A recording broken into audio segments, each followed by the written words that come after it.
Good morning, folks. How's it going? I just discovered I've got a 6 CD changer in this car. What car? Wow. How's it going, y'all? I'm driving the E60 today. I just took a drive out to KLIA and back. I just wanted to feel what the car was like. It was raining really heavily this morning. Sorry, let me just orientate this a little bit. It was raining quite heavily this morning, and I wanted to feel what the car was like in the rain, and it's fine. The new Rovello tires are doing really well.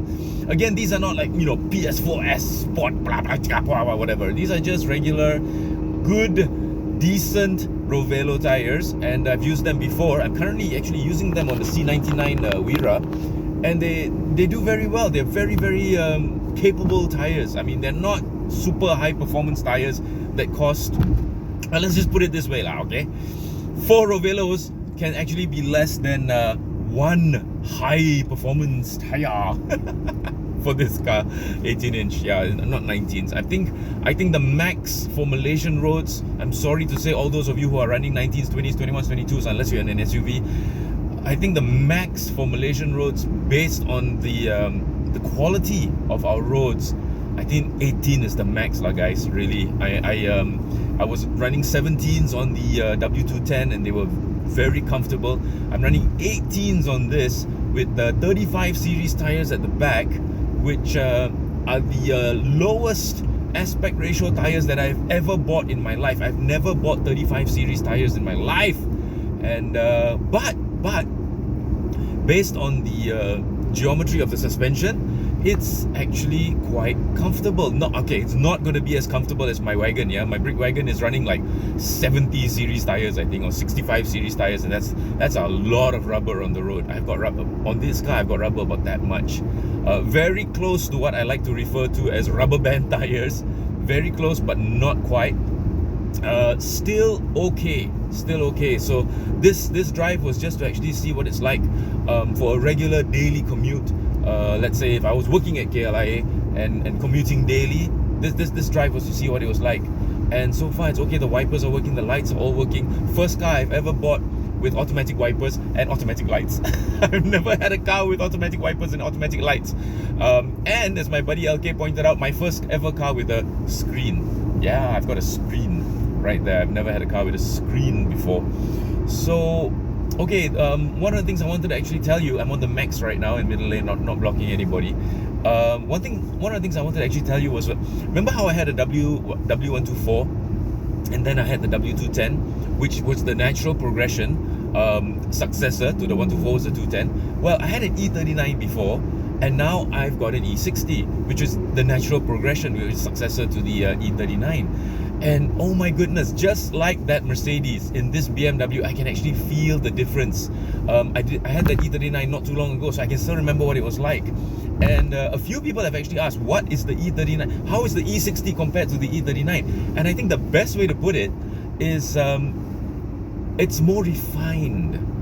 Like if you had a Volvo 850 T5, remember the 850 T5 wagon which they raced at BTCC? If you had one of those, and then you upgraded to a V70 T5. Do you remember the V70? It was slightly more rounded, it was not as blockish as the 850, and it was more refined. It was not a kick in the pants kind of acceleration. It didn't throw you to the back of your seat like an 850 T5 did. It was actually more linear, it was smoother, it was powerful, it was quick, but it was a more linear kind of delivery. That's exactly the same thing if you jump from an E39 to this E60. And the best thing is, my E39 was practically the same spec. It was a 523i. So I would say, in terms of power, in terms of handling, it's very different. It's very different. You can actually feel the difference if you jump from an E39 to an E60. I love the E39. Don't get me wrong. I love an E39. And you know what? I'm still itchy to actually get an E39 someday. But I had an E39. So now, natural progression, I've got it in E60, and I can actually feel the difference. So I have actually reversed time. I've gone back in time. Like, if I was earlier, I'd said if I was an Accord owner, and I was, and I wanted to upgrade, this would be on my radar. Yeah, but if I was also an E39 owner, and then suddenly BMW comes up with the E60, I'd be like, oh, gotta go have a look. And the best thing about the E60, I've said this before, when it first came out, it didn't appeal to a lot of people. BMW purists, they were up in arms. They had pulled out the pitchforks and torches, and they wanted to go after Chris Bangle and lynch him in the public square, public hanging, man. They were pissed. But I met Chris Bangle. I did meet Chris Bangle in Germany a long time ago, and we did talk about design, his design philosophy and all that. He designed the E60 to look good in 20 years, that it will still look good in 20 years. Now, sadly, when it first came out, it wasn't as well accepted as other BMW designs of that era, yeah? And when we spoke to Chris Bangle, I was there with the Malaysian contingent during an international media drive. He said, look, why design a car that looks good today only, you know, and it's going to be succeeded in a year by a facelifted variant or a new variant in 2 years? Why not make a car that's going to look good 20 years from now as well? Look good today and 20 years from now. So in that respect, okay, in that respect, I think Mr. Bangle, he had definitely succeeded in doing this, in doing that with the E60. Because when it first came out with the flame surfacing and all that, people didn't like it. Honestly, people didn't like it with the sexy headlights with, you know, the eyelashes at the side, you know, the sort of like curled up eyelashes at the side. People didn't like it. But now, fast forward 20 years later, this car came out in what, the mid-millenniums or the mid-2000s. This car still looks good. In fact, if you put it next to, and I said this in the previous video, in case you missed it, I'll say it again. If you put this car in the BMW timeline, the E39 and the F10 looks like the successor to the E39. This car does not look like the successor or the predecessor to the F10 and E39. It looks like something out of the ordinary, very, very out of the ordinary. And that is what Chris Bangle was after.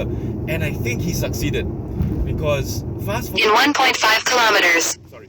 Exit left to exit 2004 Bukit Jalil. I've got my waves going on in the background, I forgot. So yeah, in that respect, I think Chris Bangle really did it. So very, very happy with the performance of the car. Very, very happy with...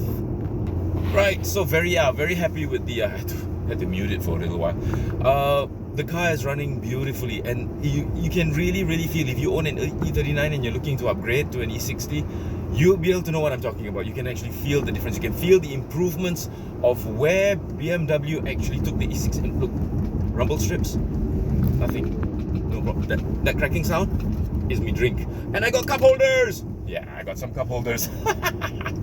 Finally. In 300 meters. Sorry. Exit. Okay, so basically that's it. Sorry, I had to pause a little bit because the waves was going on in the background. I keep forgetting that sometimes I've got it going in the background. Everything's good. Everything's great. I'm very, very, very happy with this E60. Stay tuned. Lots more to come. Long distance drive coming up. Like I told you earlier, I'm actually gonna be doing a long distance drive very, very soon, but I'm not sure which car I'm gonna take yet. I might take this actually.